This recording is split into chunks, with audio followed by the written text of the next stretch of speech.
দীর্ঘ ২৬ বছর ধরে এভাবেই হাতে মুড়ি ভেজে আসছেন বাসন্তী মণ্ডল। তার এই মুড়ির চাহিদা কিন্তু ব্যাপক। মেশিনে ভাজার মুড়ি থেকে কিন্তু তার এই মুড়ির চাহিদা অনেক। দেখতেই পাচ্ছেন যে তার মুড়িগুলো মেশিনে কিন্তু এভাবে ভাজতে পারে না। বৌদি, ভালো আছেন আপনি? হ্যাঁ, নমস্কার। ভালো আছেন? জি, ভালো আছে। আচ্ছা, এই যে আপনার এই মুড়ি মুড়ি তো দেখতেছি যে মেশিনে ভাজার থেকেও অনেক ভালো হচ্ছে, যে কিভাবে সম্ভব? এটা চাউল ভালো, তারপরে অভিজ্ঞতার পরে চলে। অনেক সময় চাউলের কাছে নির্ভর করে যে ভালো মন্দ কি হয়। কি হাতে এইভাবে মুড়ি ভাজা সম্ভব? তো হয়ে গেল, হচ্ছে তো। 26 বছর ধরে মেয়েদের স্কুল কলেজে পড়ালাম, অনার্স শেষ করালাম, বিয়ে থা দিলাম, জমি জায়গা কিনলাম, বাড়ি ঘর করলাম এই মুড়ি ভেজেই? এই মুড়ি ভেজে। ডেইলি আপনি কত কেজি মুড়ি ভাজেন? প্রতিদিন 25 কেজি। প্রতিদিন 25 কেজি? আর তাতে সংসারে ছাগল গরু আছে, হাঁস মুরগি আছে, তারপরে মেয়েদের স্কুল কলেজে পড়াশোনা আছে, রান্না বান্না আছে, সব কিছু সেরেই 25 কেজি চালি মুড়ি ভেজে প্রত্যেকদিন বিক্রি করা আমার পক্ষে স্বাভাবিক।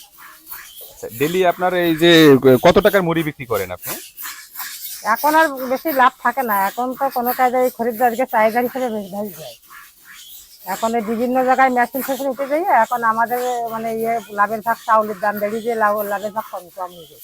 কিন্তু চাউল দেখে কিনি, চাউলের উপরে নির্ভর করে মুড়ি।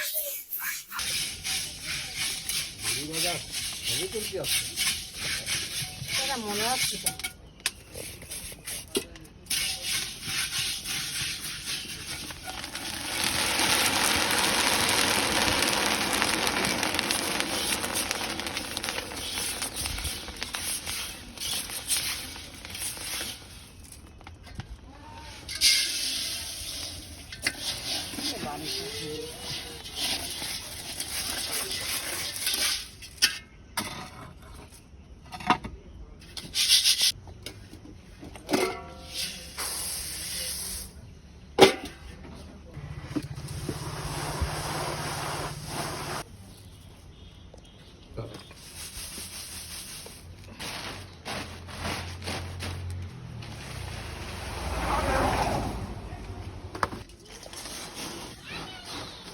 থানার ওসি আছেন, তারপরে যশোরের ডিসি স্যার আছেন, তারপরে মন্ত্রী আছে, তারপরে প্রেসিডেন্ট স্যার আছে, পিওনো স্যার আছে, পল্লী বিদ্যুতের জিএম স্যার আছে। এরকম বিভিন্ন কলেজ কি কয় এই যে ব্যাংক আছে, বিভিন্ন ব্যাংকে অফিসে মনিরামপুর উপজেলার ভিতরে যতগুলো অফিস আছে সব অফিসগুলোই আমার মুড়ি কিনে।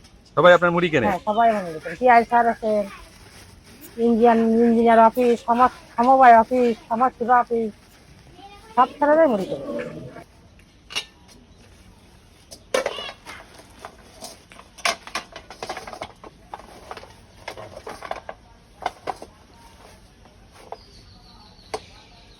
একসাথে গিয়ে মেরে দিলাম।